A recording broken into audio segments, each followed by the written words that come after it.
تالت في كل حاجه، ماشي، بسبب اللي بيحصل ده.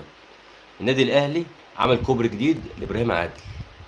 طب هل انت محتاج ابراهيم عادل؟ هل انت محتاج آه لابراهيم عادل؟ طب انت عندك في المكان بتاع ابراهيم عادل عندك في مين؟ عندك في تريزيجيه، وعندك اشرف بن شرقي، وممكن تلعب عليه، ممكن تلعب بزيزو، وممكن حسين الشحات، وممكن طاهر. عندك كتيبه. هل الاهلي في احتياج لابراهيم عادل؟ يا جماعه لو سمحتوا انا بتكلم، لو سمحتوا انا بتكلم. هل الاهلي محتاج لابراهيم عادل؟ لا.